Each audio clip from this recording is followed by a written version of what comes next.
양천구의회에서 골목형 상점가 활성화 지원 조례안이 통과됐습니다. 소상공인의 경쟁력을 강화해 지역 경제 발전에 기여하겠다는 취지인데요. 네, 보다 자세한 내용을 이 조례안을 공동 발의한 심광식 의원에게 들어보겠습니다. 의원님 안녕하십니까? 네, 안녕하세요. 예, 양천구 골목형 상점가 활성화 지원 조례안을 발의하셨습니다. 자, 먼저 이 골목형 상점가가 무엇인지 그리고 지원 내용에 대해서도 간단한 소개 부탁드립니다. 이 전통시장 및 상점가 육성을 위한 특별법이 2020년 2월에 개정됐습니다. 그리고 전통시장 및 상점가 등록을 위해선 일정 점포수를 충족하고 도소매 점포 비중이 50% 이상이어야 있어요. 그러므로 음식점이 밀접한 구역 등 전통시장 또는 상점가로 등록하기에는 굉장히 어려움이 있었습니다. 이런 현실을 반영하여 업종에 관계없이 2,000제곱미터 이내의 소상공인이 운영하는 점포가 30개 이상 밀접한 구역에 정할 수 있도록 하여 관련 조례를 제정하게 됐습니다. 골목형 상점가로 지정될 경우 기존 전통시장 및 상점가와 동일한 혜택을 받을 수 있어요. 예를 들면은 중기부나 서울시에서 추진하는 각종 상권 활성화 사업에 참여가 가능하고 특히 온누리 상품권 가맹점 등록이 가능해집니다. 또 이로 인해서 우리 양천구는 신월 1동의 서서울시장, 신월 4동 먹자골목, 신월 6동 신곡시장, 신정 4동 차 없는 거리 등이 지정될 것으로 아마 생각이 듭니다. 네.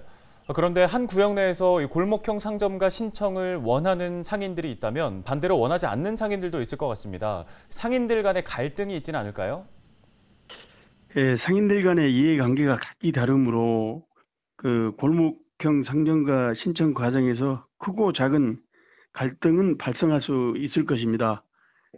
골목형 상점가가 지정되면 상권이 활성화되면 가장 큰 혜택을 보는 것이 상인들이므로 상권 활성화라는 큰 목적을 위해선 서로 양보가 필요하다고 봅니다. 추가적으로 말씀드리면 골목형 상점가가 신청을 위해선 전통시장법상 상인 조직 구성이 필수적입니다. 상인 조직은 향후 사업 추진에 있어 주체적인 역할을 담당하게 되며 상인 간의 갈등을 조정, 일정한 역할을 해줄 것으로 기대됩니다. 예, 이 골목형 상점가로 인한 기대 효과는 무엇인지 궁금한데요. 또 어려운 시국 속에 자영업자를 위한 실질적인 지원은 또 어떤 게 필요하다고 보시는지 한 말씀 부탁드리겠습니다. 앞서 말씀드렸다시피 골목형 상점가로 지정되면 중기부 및 서울시에서 추진하는 각종 상권 활성화 사업에 참여가 가능해집니다. 시설 현대화나 경영 현대화 사업을 통해 고객을 유치하고 상인들의 매출이 증대될 것으로 기대됩니다. 또한 상인들이 가장 원하는 온누리 상품권 가맹점이 등록이 가능해지므로 상인들의 만족도도 높아질 것으로 생각됩니다.